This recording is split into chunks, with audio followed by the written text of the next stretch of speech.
Fala pessoal, sejam muito bem-vindos ao Outspoken Market. Meu nome é Leandro Guerra. Estamos agora na nossa aula 4 do curso de Python para Finanças Quantitativas e hoje nós vamos aprender a fazer este belíssimo gráfico onde não apenas ensino a vocês a parte necessária e fundamental para você fazer o plot, mas também aí um pouco além e customizar os sinais que você também pode mostrar no gráfico.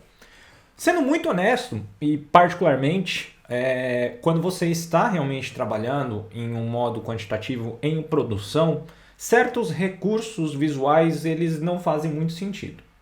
Porém, como a gente ainda está aprendendo aqui a programação, e eu também sei que naturalmente existem várias pessoas que são naturalmente mais sensitivas, né? mais visuais, então eu acho que é um recurso muito interessante, principalmente se, quem sabe, né, você quer também ganhar dinheiro com isso aqui, não necessariamente fazendo apenas os trades, mas se você quer oferecer relatórios, qualquer outra coisa do tipo, você pode e deve abusar desses recursos visuais, porque como eu disse, tem muita gente que é sinestésica, então precisa desse tipo de coisa para poder ter um bom entendimento e poder seguir adiante. Então, esse é o objetivo da aula de hoje. A gente vai exatamente aprofundar os detalhes de como trabalhar com isso aqui.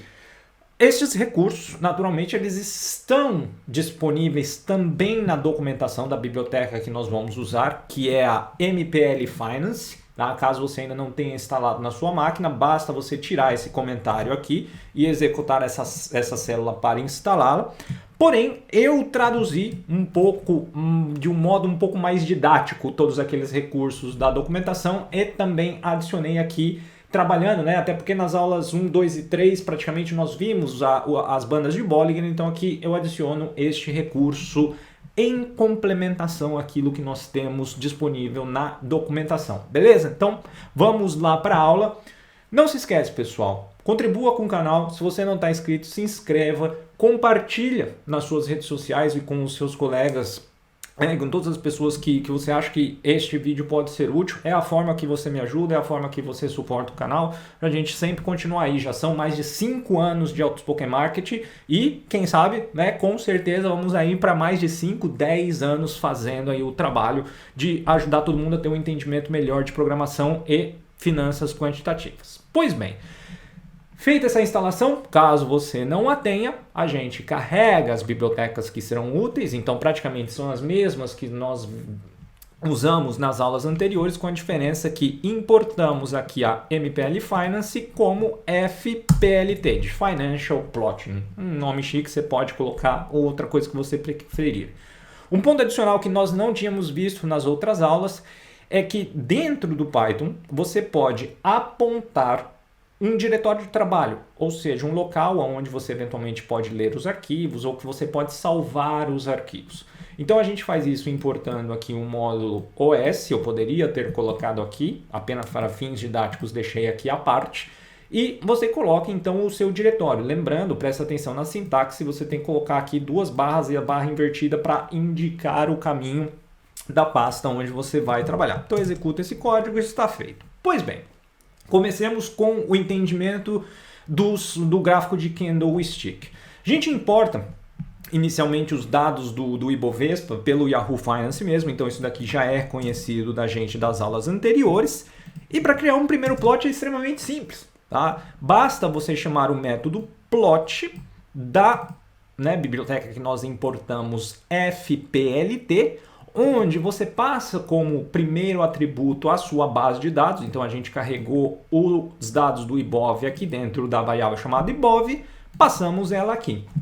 Simples assim, você não precisa de nenhum outro recurso adicional. Agora, você vai especificar o tipo de gráfico que você quer. Então você quer um gráfico do tipo candle, você quer colocar um título naturalmente, então eu coloco aqui Ibovespa de 2015 a 2021, que é o nosso trabalho, e um nome aqui, Outspoken Market, e a gente dá um nome, né, para o Y-Label, que é o eixo X do gráfico, pontos. Tcharam, tá feito. Não é o gráfico mais bonito do mundo e também não é nada parecido com aquilo que a gente viu no começo da aula. Então agora a gente entende como customizar e como aperfeiçoar este recurso. É extremamente simples. Primeira coisa, Vamos reduzir a janela e até para você aprender a como filtrar dados com datas, tá? Vamos reduzir essa janela e pegar apenas a informação do ano de 2021. Então eu crio aqui um novo data frame, que eu chamo de IBOV 2021 e faço simplesmente um filtro. Coloco aqui IBOV Lock de 1º de janeiro de 2021 até 31 de 12 de 2021. Oxe, Leandro, mas o ano não acabou ainda, como você está filtrando? É que tá, não importa. A biblioteca é capaz de restringir para aquela informação que você tem. E eu faço isso porque vamos supor que eu queira pegar depois um subconjunto apenas de 2020. Olha, eu venho aqui, ó, só mudo aqui e só mudo aqui. 2020 é um ano já completo, então eu terei a informação até 31 de dezembro. Então só fica mais fácil, né, para você mudar isso. Então eu deixo aqui 2021 mesmo, que é o que nós vamos trabalhar na aula de hoje. Rapidamente ele faz esse filtro de data. E agora a gente faz o plot novamente com o gráfico de 2021. E pessoal, se vocês já viram, né, às vezes os meus arquivos, etc., você repara que às vezes a acentuação não está muito adequada. Peço perdão, mas o meu teclado é configurado para o italiano, então ele não tem necessariamente os mesmos caracteres do português brasileiro. Então, eventualmente, ele vem faltando algum acento ou um acento ao contrário, mas é por causa da configuração do meu teclado, que ele já vem, inclusive, o layout do teclado, né? Ele é diferente, ele tem os símbolozinhos para a linguagem em italiano, tá? Feito isso, executo. Bem, ficou mais legível. Então eu já tenho ali uma janelinha melhor, o tamanho do gráfico ainda pode ser ajustado, mas já fica um pouco mais interessante para a gente visualizar. Importante, pessoal, eu pego esses dados aqui do Yahoo, tá? Se você consegue ter uma fonte de dados onde você mantenha a mesma estrutura do data frame, não importa se veio do Yahoo ou não, você consegue reproduzir da mesma forma. Então se você estiver importando de alguma outra ferramenta, mantenha a mesma ordem, né, que tem no Yahoo e você consegue fazer exatamente a mesma coisa. Pois bem, esse é o estilo padrão que ele vem ali da biblioteca.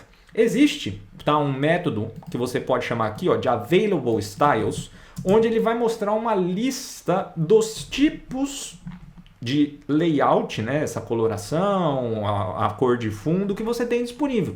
Então você pode, convido você a exercitar, testar elementos diferentes. Então, por exemplo, ele tem um aqui da Binance, ele tem aqui um Brasil, que fica um verde e amarelo, e ele vai assim por diante com vários outros padrões. Eu mudo aqui e adiciono, então, um elemento chamado Style, onde eu coloco esse tipo aqui, Charles, e acrescento também, para quem quiser ver, o volume. Então, eu coloco o parâmetro de volume igual a True. Executo esses dois caras, você vai ver que, oxa, ficou bem mais bonitinho o nosso gráfico, né? Fica com aquele formatinho meio padrão de algumas ferramentas. Então tem os candles vermelhos e verdes, o nosso volume aqui acompanhando.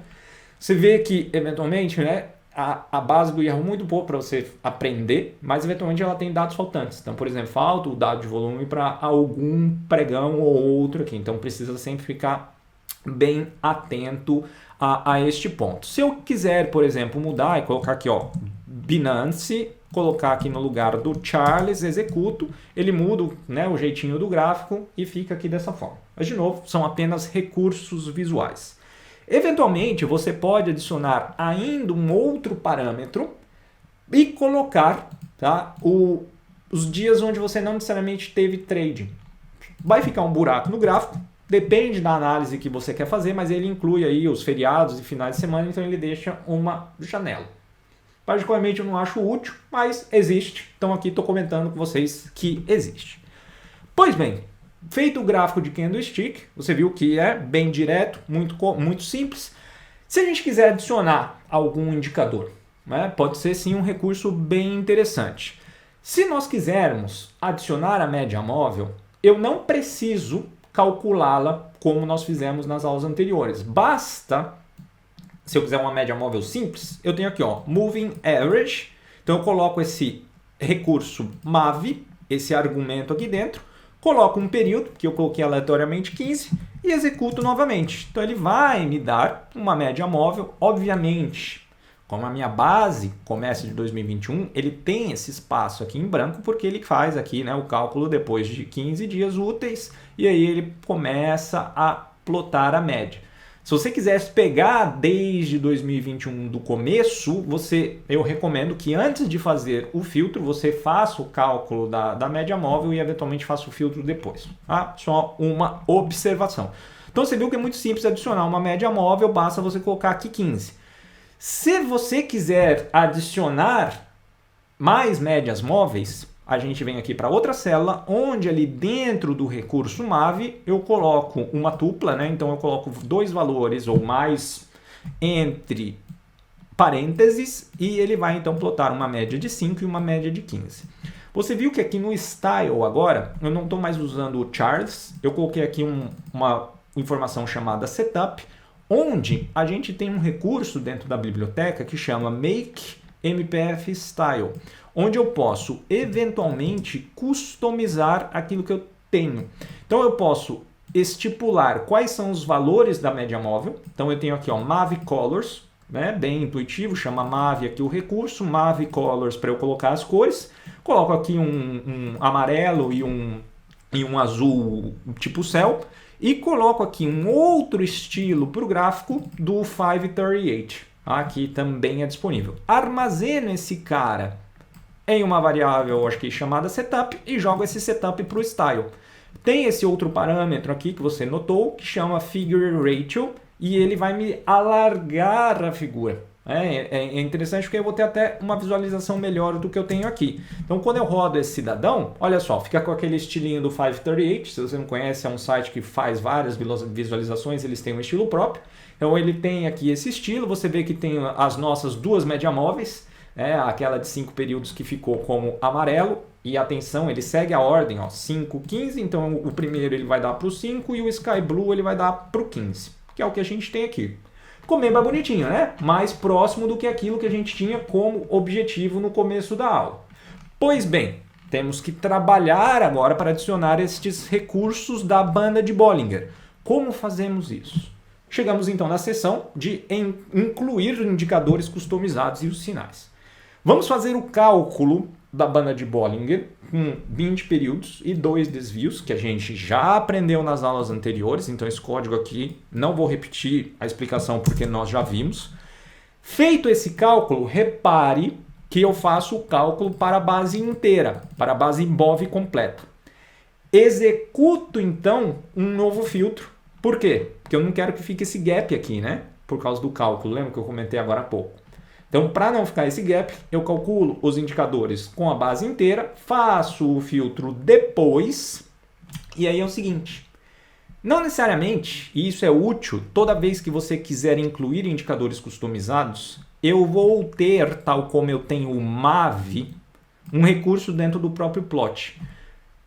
Porém, eu posso fazer o seguinte, eu posso chamar um outro recurso, um outro método da biblioteca que chama makeAddPlot. Ou seja, eu vou adicionar um plot dentro daquele gráfico. Então eu armazeno esse cara aqui, banda de Bollinger, eu passo o meu dataframe, que é o Ibov 2021, entre colchetes duplos para eu pegar aquelas informações das colunas que eu quero. Então, média móvel, banda superior e banda inferior, atribuídos ao BB. E, é claro, né, não rodei o filtro, vai dar erro. Então, adicionando esse cidadão aqui ao BB, quando eu for de novo fazer o gráfico, olha que legal, eu tenho ainda um outro parâmetro, que é o addPlot. Bem, aqui eu fiz um make addPlot, eu vou usar aqui o addPlot. Presta atenção, pessoal. Faz, sei lá, muitos anos que eu dou aula e geralmente as pessoas fazem um pouco de confusão com os parâmetros. E é natural, porque você viu, né? Só aqui a gente já aprendeu 5 parâmetros, 5 argumentos diferentes que podem estar dentro aqui do plot. Mas repare que as boas linguagens de programação, tal qual é o Python, por exemplo, as coisas são intuitivas, não são nomes ao acaso. Então sim, eu tenho aqui um addPlot, naturalmente eu vou ter um addPlot aqui dentro. A diferença aqui é que eu estava fazendo aquele plot, por isso que também saber um pouquinho de inglês é interessante, porque aí você começa, né, a fazer essas conexões, e aí eu faço um addPlot daqueles caras ali, da BB, dentro do meu dataframe. Mesmo que esses caras já estejam calculados lá dentro do dataframe, o padrão é pegar, né, abertura, máxima, mínima e fechamento, né, OHLC, para fazer o plot, e aí você adiciona esse cara como um outro recurso. Aí olha que legal, as nossas bandas de Bollinger aqui de 20 períodos na média e 2 desvios para cima e para baixo. Ficou bem legal, bem legal. Vamos fazer o seguinte, aquele trade clássico das bandas de Bollinger, né? Então se é o famoso fechou fora, fechou dentro.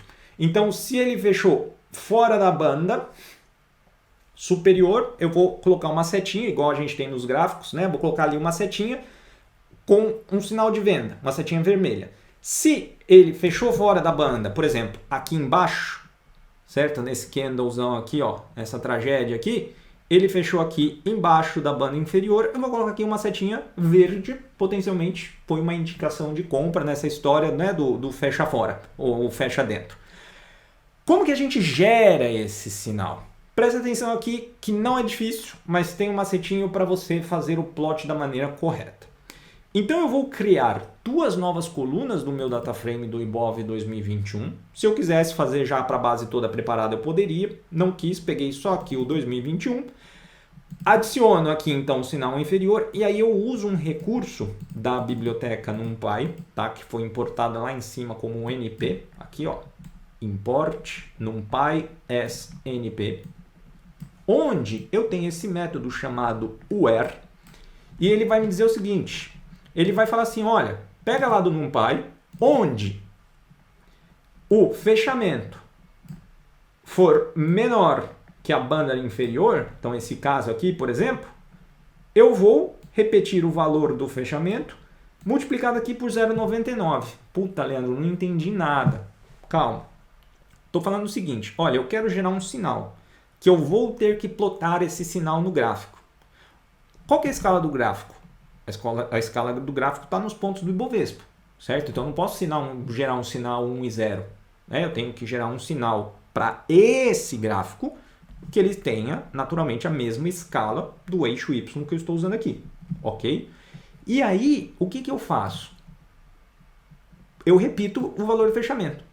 Porém, quando eu for plotar isso aqui, ele vai me gerar aqui exatamente o fechamento. E eu não quero, eu quero colocar a setinha um pouco para baixo. Então eu multiplico por 0,99 só para ele pegar ali, ó, um pouquinho para baixo daquele valor de fechamento. Entendeu? É só um conceito estético para ficar melhor no seu gráfico. Do contrário, eu retorno aqui um none, not a number. Ou seja, ele vai ficar um elemento considerado na hora do plot como vazio, inexistente, porque senão ele ia colocar uma setinha em tudo. Então, não quero colocar uma setinha em tudo. Eu quero colocar uma setinha só onde eu tenho um número, né, de verdade. O número de verdade é onde eu tenho aqui o fechamento multiplicado por 0,99. Do contrário, eu vou deixar sem setinha nenhuma. Crio daí um outro sinal superior com a lógica ao contrário, ou seja, quando o fechamento for maior do que a banda superior, aí eu faço o mesmo fechamento, só que agora, né, eu tenho que colocar acima, então multiplico por 1,01 e repito not a number. Simples assim. Executo esse cara, ele criou o valor adicional. Leandro, mas criou mesmo? Se você tem dúvidas, né, preciso ver para crer, você coloca aqui Bob 2021, faz um ponto head, ele vai te mostrar os primeiros, né, a cabeça do dataframe, o começo do dataframe, 5 primeiros registros, e você vê ó, que você tem sim os sinais inferiores e superiores gerados aqui no canto direito, né, na tabela que apareceu, onde não tem nada você tem o not a number, aí eu coloquei aqui, tá certo? E aqui, ó, logo no comecinho da base, a gente viu que eu já tive aqui um fecha fora na banda superior, na casa aqui dos 125 mil pontos. Então ele vai me dar aqui, ó, 126.327,77, que é aquele fechamento que nós tínhamos ali, que foi esse cara aqui, ó, 125 mil pontos praticamente, adicionado ali de 1%. Legal, né? É lindo demais. Agora a gente faz o seguinte, a gente precisa colocar todos esses caras dentro do gráfico. Você já sabe como. A gente vai usar o make a the plot. Você viu como as coisas se conversam? Que legal que é? A diferença é que agora eu vou ter que colocar vários indicadores do mesmo tempo. Então eu crio aqui um vetor de indicadores, então por isso que eu estou abrindo colchetes, certo? E eu coloco cada um deles lá. Então eu vou fazer um make add plot do sinal inferior, um outro do sinal superior e aquele nosso made add plot que a gente já tinha lá das bandas. Qual que é a diferença? É que agora eu tenho que customizar um pouquinho. Como assim customizar? Veja que o nosso gráfico alvo, a setinha, uma é vermelha, a outra é verde, uma setinha de baixo para cima, a outra é de cima para baixo. Então eu faço como que eu uso, né? Customizo esse recurso visual ali dentro do gráfico. Você vai fazer o seguinte, eu vou ter um tipo scatter, então não é uma linha, é um ponto, só que esse ponto ele precisa ser uma seta. Então esse type scatter ele vai receber um marcador específico e ele vai ser o acento circunflexo para eu poder fazer a setinha de baixo para cima e o da venda, né, que é no sinal superior, eu tenho um V que ele vai fazer uma setinha para baixo. Coloco o tamanho desse marker como 50, então para ele ficar ali robusto e bonitinho no gráfico, e coloco aqui a cor, o argumento da cor. Então você viu, dentro desse parênteses, desse adplot, eu tenho a configuração dele. Vírgula, o outro adplot, a mesma história, vermelho, porque eu estou na banda superior, e aí eu faço um make adplot daquele cara que a gente já conhecia e mudo aqui as cores da banda, porque tá carnavalesco aqui. A gente não quer esse negócio carnavalesco, a gente quer um negócio sóbrio, e para ficar interessante. Feito. Agora a gente faz o quê? No adplot do nosso gráfico, a gente coloca aqui, ó, os nossos indicadores. Olha que legal. Aquele gráfico. Quanto tempo que a gente está aqui? 15 minutos? Você aprendeu já a fazer isso daqui. Agora, pessoal, essa é a ordem, né? É a direção, é o guia. Você concorda que cada sinal que você tiver na cabeça, qualquer coisa que você quiser criar, você pode seguir essa mesma lógica aqui, usar esse código que está disponível lá no site do Outspoken Marketing para você baixar e customizar qualquer tipo de sinal. Leandro, eu quero fazer um cruzamento de média móvel. Ora, você já sabe como fazer o cruzamento. Pega-se uma média maior ou menor que a outra, faz ali uma marcação específica e aí naquela marcação você põe o seu marker e o negócio está feito. Legal demais, né? Muito útil, muito bonito o seu gráfico. E agora eu quero, né, mandar para o meu amigo, colocar no meu PDF, na minha apresentação do trabalho, qualquer coisa. Obviamente, você pode clicar no botão direito, copiar a imagem, né, ou salvar a imagem com o nome. Porém, né, vamos fazer um negócio sofisticado, você está programando, e aqui é fácil porque é só um gráfico. Vamos supor que você faz ali, né, um tantão de gráficos e você quer fazer isso de forma automática.